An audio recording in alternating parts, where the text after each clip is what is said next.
La fin du monde est à 7 heures!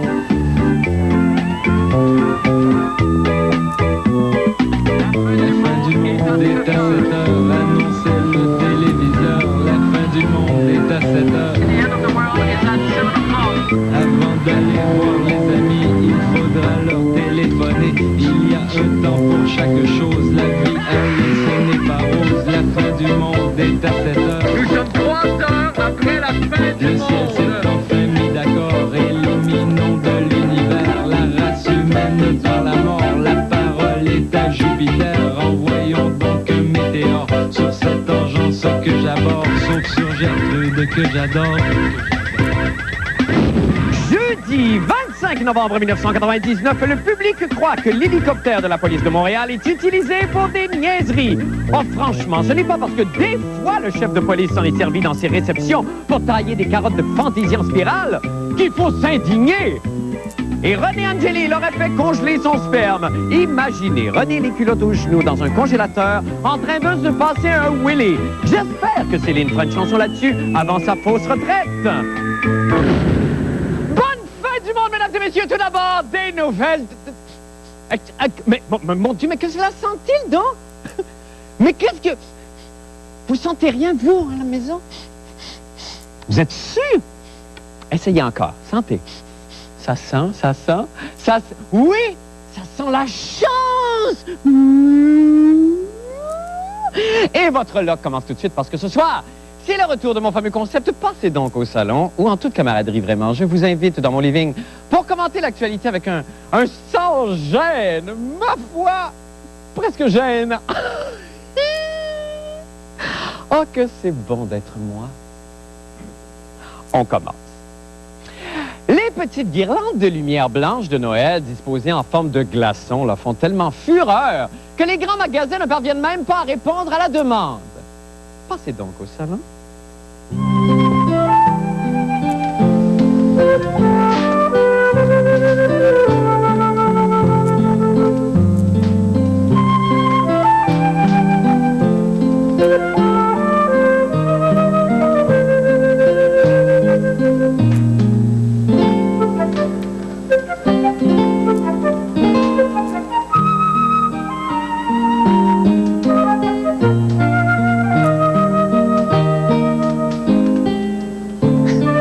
Maudite gang de moutons finis. Ma voisine a du beau givre lumineux, j'en veux moi tout. Hey, réveille, Batèche! Il n'y a pas 2 ans, on fait ça à coups de masse sur nos couvertes les déglacées. Je te dis que le beau givre lumineux, là, je l'ai cru en bâtard. Quel joli motif. Retournons au bureau.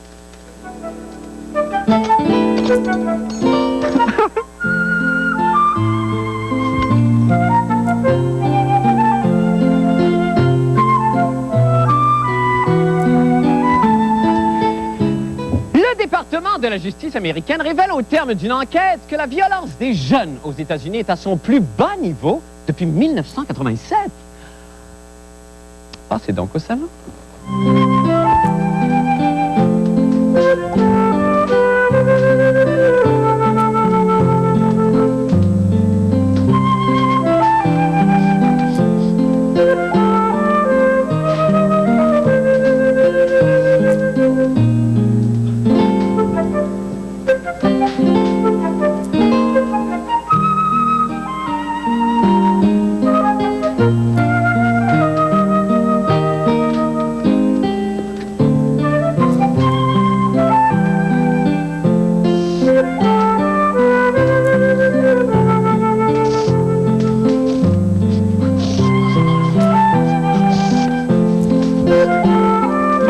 Pourquoi les jeunes sont moins violents? Ils sont tous morts fusillés dans les écoles, vierge. Mais un gun dans les mains de n'importe quel jeune, il va baisser ça, lui, un taux de violence, puis en plus, il va passer à la TV. Revenons au bureau.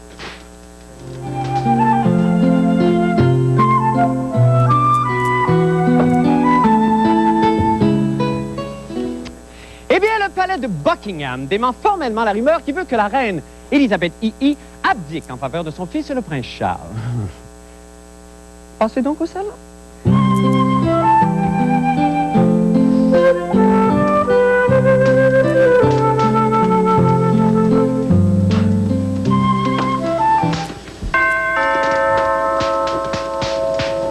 Jésus vous aime. Un instant, s'il vous plaît. Hey, la vieille sèche, là, ça va prendre une spatule puis une pépine pour la sortir du trône. Sa mère a 100 ans, puis la vieille Christ, ça fait encore des backflips dans les parades. Fait qu'avant qu'on ait fini d'y voir sa vieille facelette de pruneau snowdicène, on a le temps de fermenter, bâtard.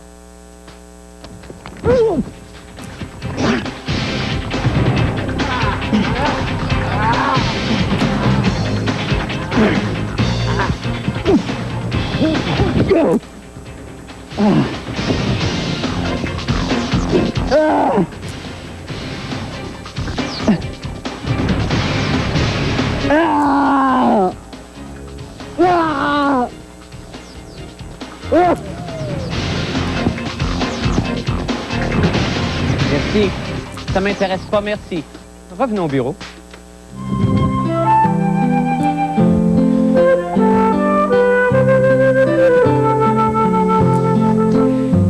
Eh bien, c'est déjà tout pour passer donc au salon. Maintenant, pour les nouvelles de la fin du monde. Ah ben, depuis 1997, la police de Montréal s'est munie d'un hélicoptère afin d'optimiser la force de frappe de nos constables. Ça là, ça me rappelle tellement un programme que j'écoutais quand j'étais petit. Ça s'appelait Le policier hélicoptère Hélico Joe. Tout le monde se souvient sûrement de la chanson. Attendez. Hélico Joe, c'est une police avec une hélice. Hélico Joe. Au secours, Hélico Joe. Mais voilà. C'était tellement bon le thème de ça, hein. Puis une fois, il y avait la... Attendez que je manipule mes affaires. Il y avait la fermière. Ça, on s'en souvient sûrement. Il y avait la fermière Gretchen. Puis sa vache, qui est là, qui était malade dans son champ. Alors, elle a crié « Hélico Joe! Hélico Joe! Hélico Joe! » Mais voilà! Hélico Joe est arrivé, puis là, il a coupé la vache en deux. C'était plate pour ça, l'émission, parce qu'il contrôlait mal son hélice. Eh bien, il semble que ce soit aussi le cas pour l'hélicoptère de la SPCUM, puisque les plaintes à son sujet abondent, même si de leur côté, les policiers se pètent les bretelles. Monsieur Jean-René Dufort a exploré les deux côtés de la médaille. On écoute.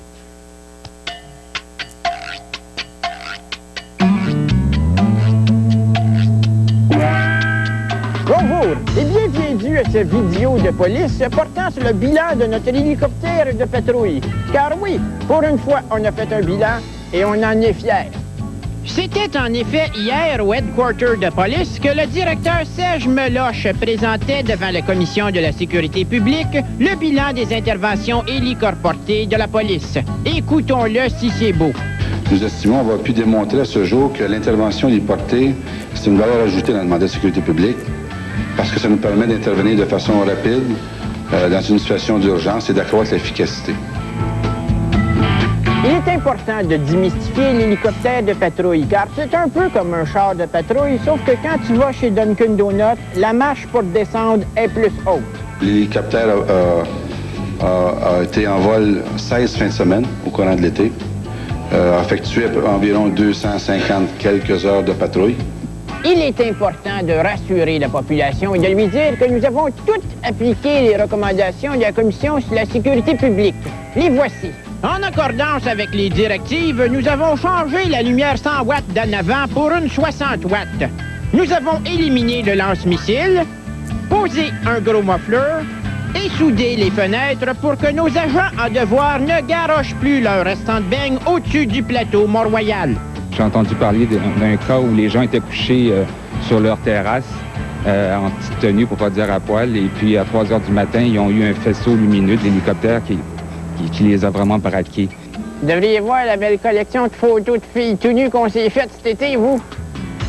Pour les 10 premiers mois de l'année 99, nous avons reçu et traité 60 plaintes adressées par 57 citoyens, dont 28 plaintes qui nous provenaient du plateau Mont-Royal. Oui, c'est sûr, la première année, le monde chialait, mais regardez comment nous avons transformé ce citoyen chialeux. C'est comme si on allumait un blender dans votre chambre à 3 heures du matin. Un citoyen totalement satisfait. Ils ont fait un effort et je les en félicite.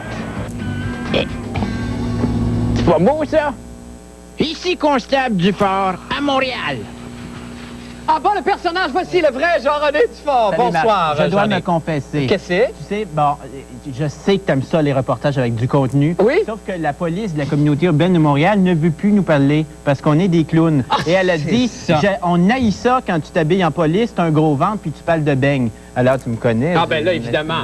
Alors, vous avez mis ça de côté, puis on n'a pas vu ni de gros ventre, ni de beigne dans le reportage. Non, j'ai essayé de respecter là. Ben, c'est très gentil, ça. Mais c'est à peu près juste ça qu'on peut faire, parce que hier, quand on a présenté le bilan, il n'y avait pas grand-chose. On nous a pas vraiment dit. On nous a parlé, bon, que l'hélicoptère a servi pour des introductions, des vols qualifiés, des choses comme ça, mais on n'a pas vraiment été dans le détail. Mais là, c'est que ça coûte très cher, ces hélicoptères-là. Et même l'année passée, il y avait un premier rapport qui avait été sorti, et là, qui disait, bon, qu'à part avoir vu quelques méfaits mineurs jusqu'à un certain point se dérouler, ça coûte quand même, ça a coûté 170 000 $, je pense, pour opérer pendant une année. On n'a pas donné de chiffre cette année, mais ça doit probablement être aussi cher. C'est autour de la même chose. Et ça rapporte pas beaucoup. La première année, c'était vraiment bordélique. La police courait après les chats égarés avec l'hélicoptère. Cette année, on nous dit que ça s'est fortement amélioré. Sauf qu'il y a quand même des cas. On nous a parlé de la police qui a couru dans Rosemont après une voiture volée. Bon, est-ce qu'on peut nous dire? Bon. Ce que vous êtes en train de nous dire, qu'on pourrait finalement s'en passer. Ben, il y a aucune... économiser beaucoup d'argent. Il n'y a aucune statistique qui démontre que le taux de criminalité baisse quand l'hélicoptère se promène. Et c'est tellement dérangeant, ça. Ben, je sais bien. Mais Merci. Merci beaucoup, Jean-René. C'est tout le temps qu'on a. Excusez-moi. Non. Nous allons faire une petite pause et nous revenons avec d'autres nouvelles. Je vous en prie.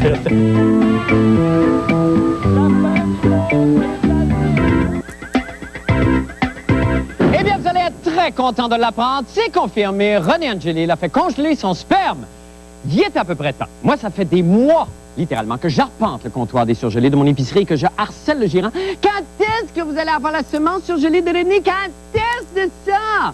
Moi, j'en ai réservé 2 litres, hein, et je connais des enfants qui vont être tellement surpris le matin de Noël. Ah, pour vous donner définitivement mal au cœur, voici le reportage d'Isabelle Maréchal à ce sujet. On écoute. Oh, les maudites nouvelles. Entre les sacs blancs indésirables de Pierre Bourque, les manifs peu convaincantes des syndicats de la santé et l'interminable rengaine référendaire entre Chrétien et Bouchard, qu'il est donc rafraîchissant d'entendre parler du sperme de René Angélil. En effet, depuis cette entrevue de Céline à CNN, la planète ne parle que de René qui a fait congeler son sperme de peur que ses traitements de chimio contre le cancer ne le rendent définitivement stérile. Oh, et Céline aurait même mis ses projets sur la glace. Oh, elle est bonne, elle est bonne. Mais d'après vous, comment ça marche? Je sais rien du tout. Par éjaculation. Je suppose qu'il doit y avoir un moyen quelconque pour eux de se stimuler, soit par eux-mêmes, soit autrement. Pour congeler le sperme?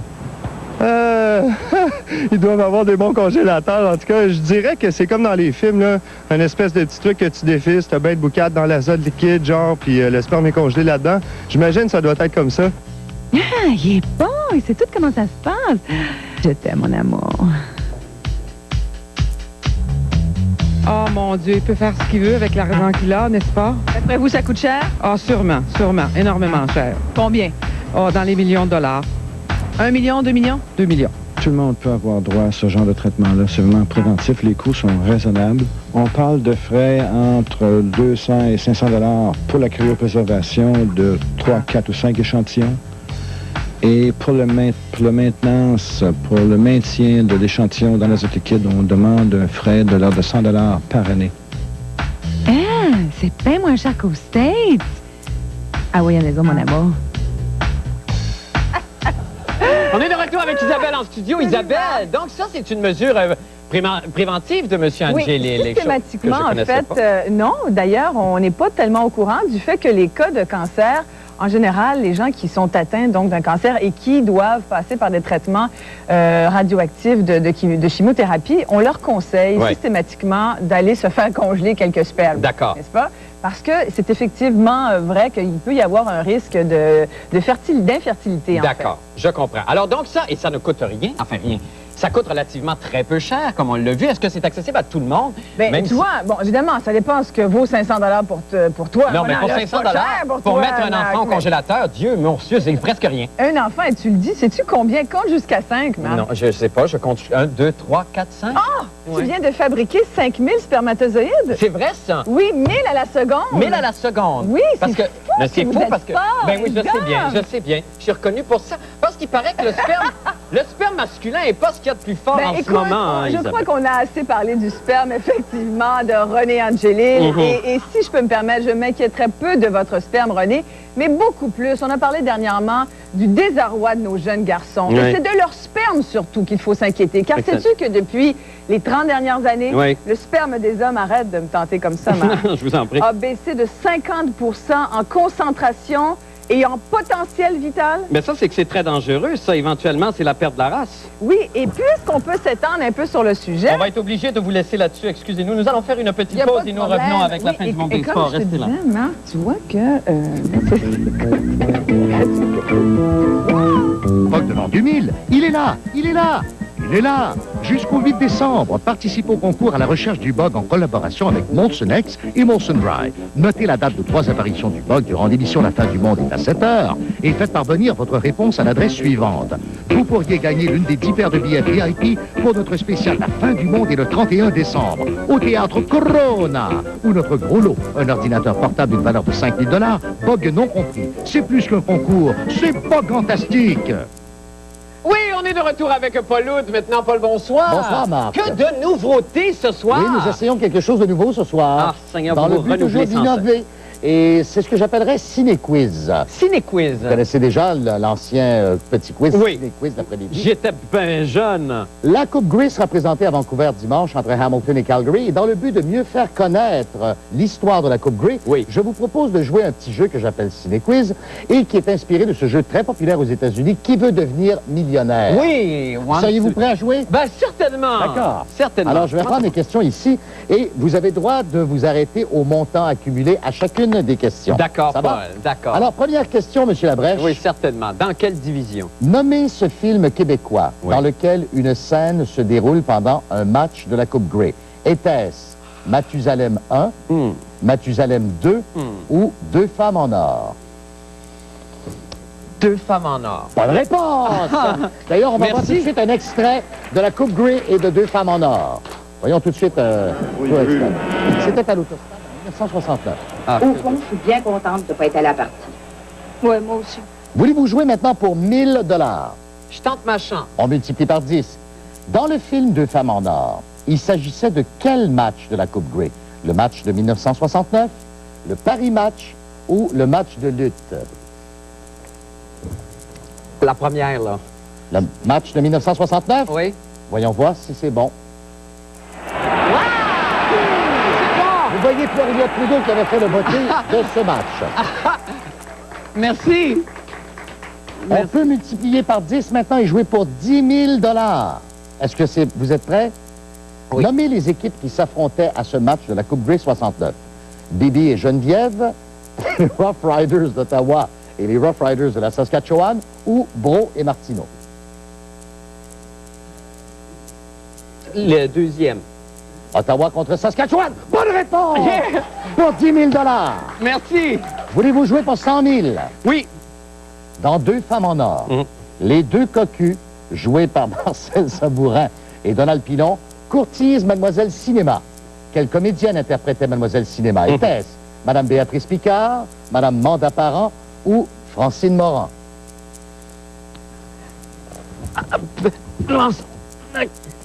Francine Moran. Oui, Francine Moran. Merci. C'est bon. On va voir d'ailleurs un court extrait. Je trouve ça très de difficile. Francine Moran dans Deux femmes en or. OK. Et maintenant, pour tout ou rien, pour D'accord. 1 million de $, ou tout perdre. C'est la dernière, C'est-à-dire ça, que hein? nous avons un prix de consolation. D'accord, Paul. Dans ce match, quel joueur des Rough Riders d'Ottawa a été le héros du match? C'était un petit porteur de ballon, 5 pieds 7 pouces, qui a gagné plus de 250 verges au sol dans ce match. Était-ce Yannick Margeau, Sébastien Benoît ou Ron Stewart? 5 pieds 7 pouces? Oui. Sébastien Benoît. Malheureusement, c'était Ron Stewart. Eh bien, quand même, d'ailleurs, on va voir quelques images de cette Coupe Grey 69, encore, toujours extraite du film de femmes en or, Pierre-Éliott Trudeau se mouchant. Il nous fait plaisir quand même, M. Labrèche, de vous offrir ce joli ensemble de produits de bain avec des bulles de bubble bath qui éclatent dans le bain. C'était très gentil. Merci beaucoup, Et c'était une merci joie. beaucoup d'avoir joué à Ciné-Quiz. C'était deux fois rien. Merci, c'est une joie de jouer avec vous, Paul. Nous allons faire une petite pause et nous revenons avec le mot de la fin, la météo. Restez avec nous. jeter un coup d'œil maintenant au temps qu'il fera avec le météorologue amateur de la semaine, l'inspecteur des vidanges de Montréal, M. Serge Gauthier. Bonsoir, M. Gauthier. Bonsoir, Marc. Alors, M. Gauthier, allons-y avec la météo d'abord. Oui, Marc, demain de la pluie toute la journée, malheureusement. Un minimum de 7 et un maximum de 7. Bon, ben quand même, ça reste relativement chaud, hein, Serge? Pas trop pire, pas trop pire. Vous avez apporté votre objet d'adoration avec vous? Absolument. Ce qu'on dit aux gens, Marc, les petits sacs d'épicerie, hein, ce qu'on fait avec ça, on met des denrées alimentaires non périssables et on envoie ça à M. Pellado là, pour la guignoler. Et que vous êtes corporatif et humain, M. Gauthier, voilà. hein? On se reparle demain, évidemment. Oui, sans faute. Merci Bonsoir, beaucoup, papa. M. Gauthier. Bonne soirée à vous. Saluez votre mère pour moi. Bye tout le monde, à demain.